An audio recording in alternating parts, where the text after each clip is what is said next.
আজকে স্বাধীনতা দিবস আর আমি আজকে তাদেরকে কিছু কথা বলতে চাই যারা এই তিনটি ইমোশনে আক্রান্ত।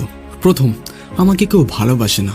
দ্বিতীয়, আমার জীবনের কোনো দাম নেই, কোনো মূল্য নেই। আর তৃতীয়টা এই দুটোকে মিলিয়ে তৈরি হয়, যেখানে সে ফ্রাস্ট্রেট হয়ে সবাইকে এটা বলে বলে বেড়াতে থাকে যে আমার জীবন শুধুমাত্র আমার, আর এর সাথে কি করব সেটাও শুধুমাত্র আমার ব্যাপার।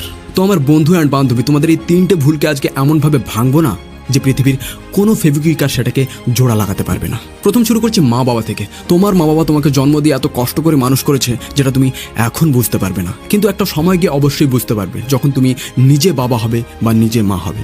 কিন্তু তখন বুঝে কী লাভ? দেখো, তুমি সবসময় এটা ভাবতে থাকো যে তোমাকে কেউ ভালোবাসে না, কিন্তু একটা কথা বলো, তুমি তো তোমার মা বাবাকে ভালোবাসো। কখনো কি তাদেরকে গিয়ে বলেছো বাবা মা আমি তোমায় ভালোবাসি? বলনি, কারণ তুমি জানো আমি তোমাকে ভালোবাসি বা আই লাভ ইউ এই শব্দগুলোর মধ্যে সেই দমটা নেই যেটা তোমার বাবা মায়ের প্রতি তোমার ভালোবাসাটাকে প্রকাশ করতে পারবে। তাহলে এবার ভাবো, তুমি যদি তোমার বাবা মাকে এত ভালোবাসো তাহলে তোমার বাবা মা তোমাকে কত ভালোবাসে। আর হ্যাঁ, এটা বলো না যে তোমার বাবা মারা তোমাকে যতটা ভালোবাসে তার চেয়ে তুমি তাদেরকে বেশি ভালোবাসো। মানতে পারবো না। এবার এসে দ্বিতীয় পয়েন্টে, ব্রিটিশরা আমাদের ভারতকে গোলাম বানিয়ে তারপর কড়া শাসন করেছিল প্রায় 200 বছর। যে শাসনকালে মানুষ স্বাধীনতার স্বপ্নেও ভাবতে ভয় পেত। সেই সময় আমাদের দেশের মহান বিপ্লবীরা নিজের জীবন আর নিজের রক্ত দিয়ে লিখেছিল স্বাধীনতার ইতিহাস। কিন্তু কেন? যাতে তারা ভালোভাবে বাঁচতে পারে? না, তারা কিভাবে বাঁচবে? তারা তো নিজের প্রাণ দিয়েছে স্বাধীনতার লড়াইয়ে এবং হয়ে গেছে অমর শহীদ। কারণ তারা চাইতো ভারতের ভবিষ্যৎটাকে সুন্দর করতে।